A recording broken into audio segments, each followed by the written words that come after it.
Hey everyone, Anthon-64 here, and I love that message on Meme Run. Anyway, hey everyone, Anthon-64 here, and today I'm going to play another Virtual Console title. Now, as I've already talked about Pac-Man, I am going to talk about another Pac-Man game, which is Pac-Man Collection on the Game Boy Advance. I was thinking about doing Ice Climber first, but I think I'd rather stick with the game I prefer back in the olden days. Plus, Ice Climber, the jumping control isn't really that well. It doesn't cooperate that well with for me. I just said for me, because like I'm just too new to the generation that's swallowing me in a sense, and no one needs to see this. Unfortunately, for some reason, the game automatically saves you from a point where you close the Virtual Console title, so forgive me for that. Anyway, so we got a couple of Pac-Man games to take care of. Pac-Man Arrangement, the original, Pac-Attack, and Pac-Mania. Okay, maybe not a crap ton, but at least a good amount.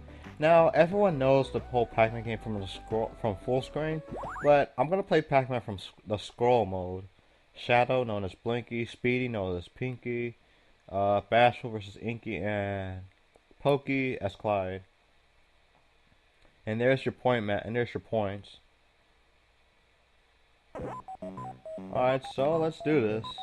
Now, scrolling works more, it feels like it works more well for the handheld than the full screen does, because, I don't know, it just feels like it cooperates more. Well, not cooperates more, but it feels more fluent, I guess you could say, in terms of animation and stuff like that, than just full screen. But, not that that really matters, because all it is really is just, like, you only see half the screen. And when you progress from up and down, it would just move the screen up and down, as such.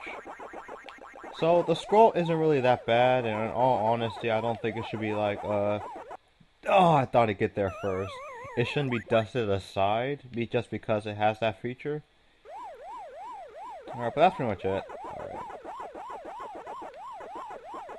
Alright. That classic sound from the ghost.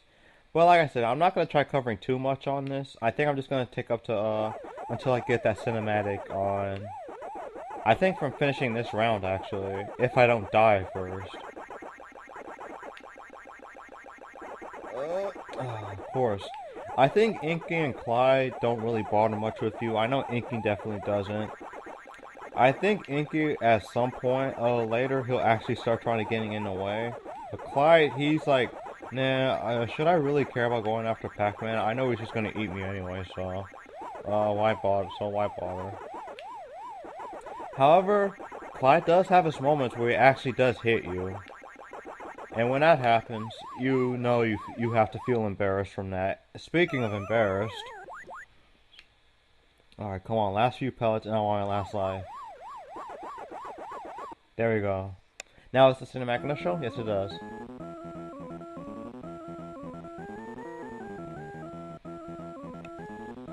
Oops, I need to angle that down a bit. I don't plan on taking too much time on this, so... Now let's go on the Pac-Man Arrangement. I'm gonna take care of Pac-Mania last. Crybaby. So, Kinky? Kinky. Let that sink in for a moment. A Pac-Man game where the ghost that you just ate is called Kinky. And I'm not complaining too much. Now, one thing I gotta say, the pellets seem a bit straightforward in the first level of the game. Like, look at this. You can't tell me that this doesn't feel like it was meant to go on a straightforward path. I mean, granted there are a few gaps. Look at this. Done. Oh yeah, the dash arrows. When you touch the dash arrows and face that way, you actually ward off the ghost because they get stunned from it. But in all seriousness, Kinky. Now, of course, as time goes on, the pattern will actually get more mixed up. And on top of that, they will try throwing you off a bit. But, what is it? it's not enough to throw you off in your entirety. Now you want to keep Kinky away, because as some people may infer that the name may be, for the dirty minded, is that pretty much Kinky touches the other ghost and he actually forms up into something much bigger. This is the and the super ghost, which I'm gonna call a super ghost. The super ghost cannot be stunned from you hitting the dash arrows. So you have to make sure you ward off against that. However, he can be eaten by a power pellet, or she. Depends on if Kinky fuses with Pinky. But yeah, this part is just, man, it's obviously a throwback to the original. See, look. And when you eat the super ghost, Kinky actually disappears, and unfortunately they still form the super ghost.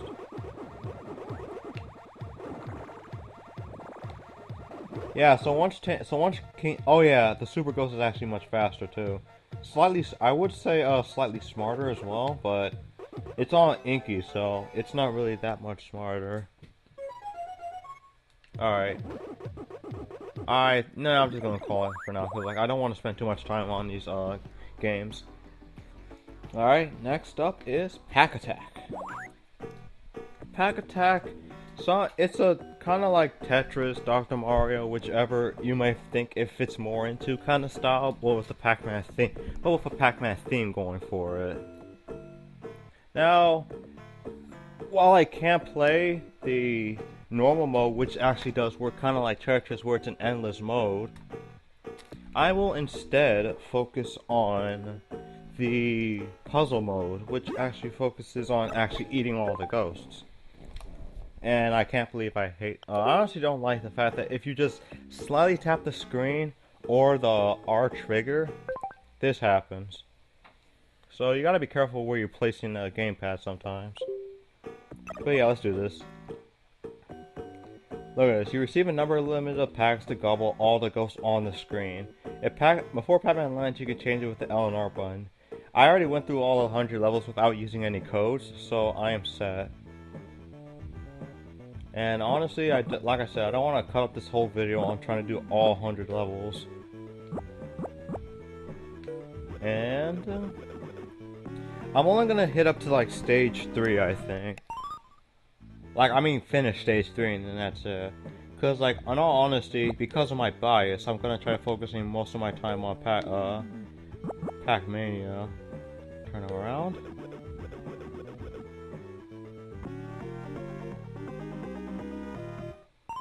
And it'll say, Pac good attack. Well, just good attack from Pac. Or I need two of those, what is it? Oh, just ghosts. Oh, yes, perfect. Alright. Okay. Everything's clear from the screen. Nice. Yeah, stage 4 looks kind of interesting, so I'll just go on for one more level. Then I gotta save it for my Pac-Mania bias.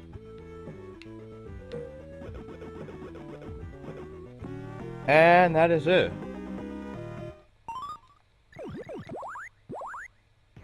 And now, the best one of them all in my opinion, Pac-Mania. As you could probably tell, Pac-Mania just works like any other Pac-Man game that has a maze theme. Except, the best part about this is the fact that Pac-Man can actually jump. This is probably my best, probably one of, if not my most favorite thing about this game, because you can actually save yourself from being trapped from ghosts. Now, some may say it takes away from some may easily argue that it takes away from the challenge of not getting trapped by the ghost, but in all honesty, there are times where even the most challenged can get easily trapped by someone like Clyde or Inky, who you would think wouldn't even be wouldn't even be relevant, but unfortunately, they will get in your way. Now, just like any other Pac-Man game or like any racing game, I don't know why I'm making that kind of comparison, but just like any other game, you start slow, so don't expect any real high-speed chases or anything like that. That's much later into the levels. And by much, I think I mean just like 4 or 5 levels after this. However, one interesting thing is that Pac-Man and Blinky are the only two that actually gets affected from how long you spent in the maze. Blinky actually has a long time goes, your jump gets weaker and eventually goes away, whereas Blinky actually gets an official expression and he actually goes much faster. Did I forget to mention he aims at you way more relentlessly, so you will have to try playing the original way anyway? So, they give you a benefit that if you abuse too much will add more to the challenge. So all I can say is, and it doesn't matter how many times you jump or anything like that, it's all time based. So all you gotta do so you gotta make your best to make sure you, of course you try turning. But yeah, Kinky. I'm surprised Kinky wasn't in this though. Oh yeah, the special power pellets are another thing, because like they actually give you more points. I know in this time and age, points don't matter, but in a game like this that actually is influenced by points, it actually adds into the high score. And I usually want to try going for like 1,000,000, even though I don't think that's in the score, or at least not in the GBA version. Unfortunately though, on the GBA version, they also reduced one of my favorite themes into a short loop. I mean, granted they got the best part out of it, it's still a short loop. So it kind of subtracts the whole feel of the great music into it. See, look at that. Okay, and like I said, it does add to the challenge that you do get the jumping ability. While it subtracts the challenge of not getting trapped, it adds the challenge of making sure you don't jump into another ghost. Not just that, but the ghosts themselves actually pick up on jumping as well. Alright, now here's my favorite part. This is the part I was talking about where they kind of took out the music I enjoyed so much. Yeah, look at that. That's the facial expression a Blinky will get over time. Yeah, but nonetheless, this is the music I was talking about. They got in my opinion, the best part about on it, the intro, but they reduced it to such a short loop. Just listen.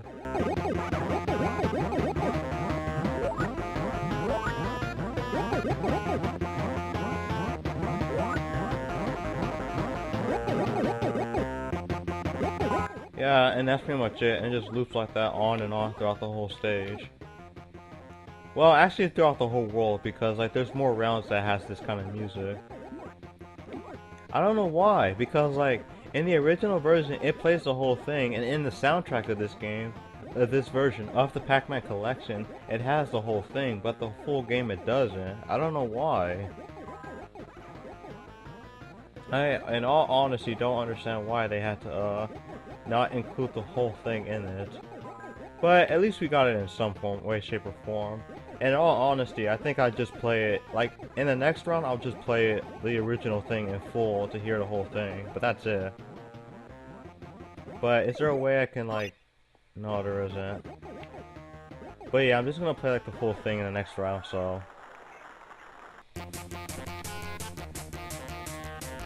But yeah, anyway, this pretty much is just to start it up to tell you that you finished the tutorial-ish session, so now the real fun begins. Now this time around you get 6 ghosts instead of just the usual 4. Well, you did get 5 in the beginning, so it was already more than what you'd expect, but this time around the green ghost will actually be more of a hazard to you than any of the others, honestly, except Blinky, because Blinky is still going to be after you. He is going to be the fastest ghost in the game. Oh, and look at that. While you do get extra momentum from jumping, it's not necessarily enough to get away from ghosts where they can just touch you. Fruits target. Oh yeah, they also tell you like fruits target, bonus fruit, all that stuff, which helps you get more points. Oh yeah, one thing to mention is that the power pellets actually get weaker during the rounds. I think this is the same course within the original Pac-Man game, but here it's way more prominent, because like I think around round 7 or 8 you'll get barely enough time to try getting the pellets without them getting in the way. And here is where the level actually starts.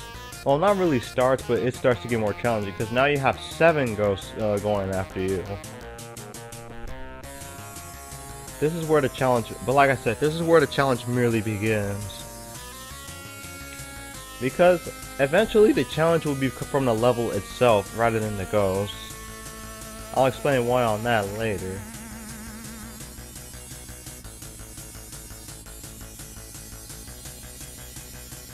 Ah, gotcha. But yeah, like, it's just weird hearing this music in the soundtrack of this, and in the Pac-Man World 2 version, have the full version, but this doesn't. Look at how, did you see that? Did you see how fast Blinky was going? I mean, their speed gets reduced whenever you touch a power pellet, but did you see how fast he was going? I think Clyde actually picks up some speed as well. Not as much as Blinky, of course. You're gonna hear me mention Blinky a lot, and here are the two ghosts, the green and the black. The green and the black ghosts actually do get the ability to jump just like you. And in this level, there's only the green ghosts, but they get the ability to jump, like I said before, see? They jump around the same time as you do. The thing is, though, is that, like I said, since their jumping is slightly lower than yours, if you time it, you can just barely nick them and get away. In all honesty, it's not a fun experience to just barely feel like you're gonna... Oh! Like, trying to get that specific spot where you don't get hit by either of the ghosts just feels... Fortunately, though, you do get unlimited continues. Whereas in, like, the arcade, you only have to pay... Of course, you have to pay in order to do that. There's actually some... Oh yeah, and the thing is, even the arcade version has the full version of this theme. I don't know why they cut it off on the GBA version. And you'd expect it to have a full theme because this is the collection title on the GBA, not just some, what is it? Just some way to show off a few games. However, we're actually, now that I think about it, we actually are about to head up to the next part where next Pac-Man's anniversary. I honestly wonder if he's gonna get another title, and if it's another Pac-Man and Ghostly Adventures, I honestly would not care that much because I care about the character. I care about the character itself, and not just oh yeah, I forgot to mention you can actually hide right there as a spot to jump from the ghost. Anyway, if we do get another Pac-Man and Ghostly Adventures for the next anniversary title, I honestly would not care that much because I honestly would not care that much because I care about the character himself and not just from the games. Cause like with Pac-Man, it seems like the games don't necessarily sum up his character as much as the Pac-Man World games do. And funny enough, those games don't oh my god, I got wrecked. Anyway, funny enough, the games like the Maze games don't really sum up his character nearly as much as the come on! They were just waiting for my body right there. One more time. If I get one more game, wait. Okay, I'll have to say if I don't even get to continue. Anyway, one more continue, I'm gonna finish this off. Anyway, from cutting myself off time and time again, the character Pac-Man has been summed up in many ways, in many other games, and I don't even mean the ones that are just like his games on Namco. I'm talking about like other games like I'm trying to think, not just Smash Brothers though. While Smash Brothers did sum up his character with the collaboration of other Namco titles, that's not the only iteration of Pac-Man that I'm thinking of. Although it does seem to be a popular title given Smash Brothers is a popular game! Oh my god. You see this? Jumping takes away from the challenge, they said. Jumping makes this a lot easier than the original games, they said. At least, like I said, I do like that they actually add a bit more to the challenge. Oh yeah, another way to get Blinky mad at you is by if you repeatedly eat him off. If you keep eating him up within like 3 or 4 times, he will get mad and he will just go out and just search for your blood. I hate that! Wait, I'm not sure if I really got it or not, but it feels like I did. I just didn't hear the specific sound cue. Alright, so ignoring the fact that, what is it? However, the games do play a small bit of his character, but just not as much. In all honesty though, the fact that Pac-Man can actually talk is what I can't believe I didn't even jump. Anyway, the fact that Pac-Man can jump can actually kind of threw people off in the new Pac-Man. But even though we had Pac-Man World 3 and you know, I gotta say, I like the voice. I honestly have to be probably the minority that actually liked the voice actor for Pac-Man in that game. Cause like, it summed up his character without being that one that's like, oh my god, shut up, I know it's you, but you don't have to keep practically announcing your character every so often or something like that. But I'm pretty much going off on a mini rant right now about people complaining about the games of new Pac-Man when the character is practically the same. I mean, doesn't look the same by any means, but I'm pretty sure the appearance of Pac-Man is not what people were complaining about. Oh my god, look at this. Is it me or is it or was the one green ghost in the back actually faster than the— oh, come on! See that? They know it's like, quick, shh, shh, go the other way, go the other way. And I'm gonna die again just because I need the few pellets I need. Is this it? Is this it? No, it's not it. No. Oh, look at this. Oh, come on, look at this. Look at this. If people said there's no challenge. There's no challenge. Okay, okay, we get an extra jumping ability. My god. Honestly, I'm just gonna say it. For those who think there's no the challenge is subtracted from the fact that you can jump, they clearly have not played this game. At least not enough to realize the real challenge in it. They probably just played like the first few, like the first 2 worlds and then just stopped from there. Oh my god. Yo, that's it. Like I said, I was gonna cut it short. Well, for the other games anyway. Anyway, that is it for this video, and in the next part, I'll take care of the Ice Climber Virtual Console, like I said before. So this is Actorios 64 signing out. Thank you guys for watching. I'm gonna play this again.